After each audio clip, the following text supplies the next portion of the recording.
Absolument. Quand un employé d'une banque fait preuve de discrimination envers un individu, cela peut clairement être perçu comme une forme de violence psychologique ou morale. Pourquoi est-ce une forme de violence? Atteinte à la dignité et à l'estime de soi. Être victime de discrimination, c'est être rejeté ou traité différemment sur la base de critères illégaux. Origine, sexe, âge, handicap, etc. Cela peut entraîner un profond sentiment d'injustice, d'humiliation et une dégradation de l'estime de soi. La personne peut se sentir dévalorisée et remise en question dans sa propre valeur. Stress et anxiété, la discrimination génère un stress considérable. La victime peut se sentir impuissante, anxieuse à l'idée de futures interactions et développer une méfiance envers le système ou les institutions. Cela peut avoir des conséquences sur la santé mentale, comme l'insomnie, l'irritabilité ou même des symptômes dépressifs. Exclusion et isolement. La discrimination a pour effet d'exclure la personne, de lui refuser l'accès à des services ou des opportunités que d'autres ont. Cela peut entraîner un sentiment d'isolement et de marginalisation.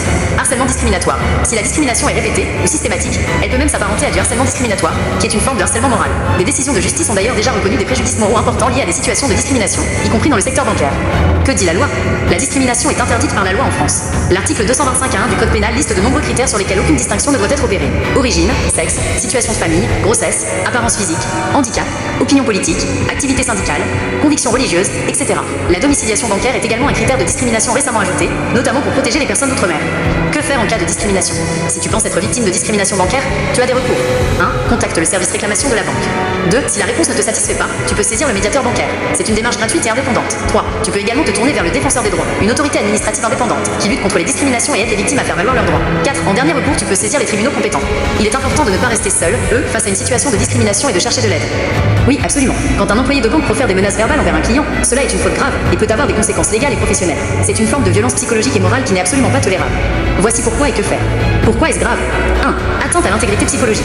Les menaces verbales, qu'elles soient directes ou implicites, peuvent créer un sentiment de peur, d'insécurité, de stress intense et d'anxiété chez la personne visée. Cela porte atteinte à sa dignité et à son bien-être mental. 2. Manquement professionnel grave.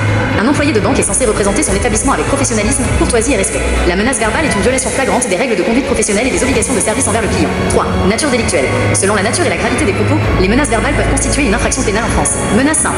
L'article 222 à 17 du Code pénal punit les menaces de mort ou les menaces de commettre un crime ou un délit. Si la menace verbale n'est pas réitérée, elle doit être matérialisée par un écrit, une image, une vidéo, etc. Si elle est réitérée verbalement, elle est punissable. Les peines peuvent aller jusqu'à 1 an d'emprisonnement et 15 000 € d'amende pour une menace simple. Et puis si elle est assortie d'un ordre ou si elle concerne un crime. Harcèlement moral.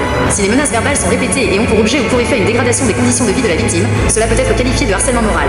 Article 222-33-2 du Code pénal, passible de peine d'emprisonnement et d'amende.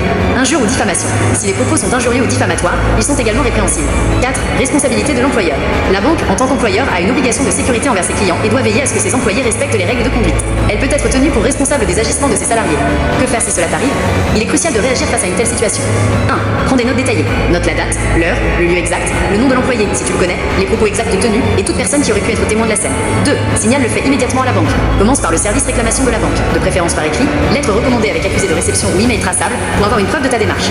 Explique clairement les faits et exprime ton préjudice. Si la menace est très grave ou si tu te sens en danger, n'hésite pas à le signaler à la direction de l'agence ou à un supérieur hiérarchique de l'employé en question. 3. Saisis le médiateur bancaire. Si la réponse de la banque ne te satisfait pas, tu peux faire appel gratuitement au médiateur bancaire. C'est une voie de recours amiable et indépendante. 4. Contacte le défenseur des droits. Cette institution est compétente pour traiter les atteintes aux droits, y compris les violences et discriminations. Ils peuvent t'orienter et t'aider dans tes démarches. 5. Dépose plainte. Si tu estimes que les propos constituent une infraction pénale, menace de mort, menace réitérée, etc., tu peux déposer plainte. Au commissariat de police ou à la gendarmerie. Directement auprès du procureur de la République. Par courrier. Il est conseillé de consulter un avocat pour t'aider dans cette démarche. Surtout si tu souhaites demander des dommages et intérêts pour le préjudice subi. 6. Cherche un soutien psychologique. Être menacé verbalement peut être très perturbant. N'hésite pas à parler à tes proches ou à chercher l'aide d'un professionnel de santé si tu en ressens le besoin.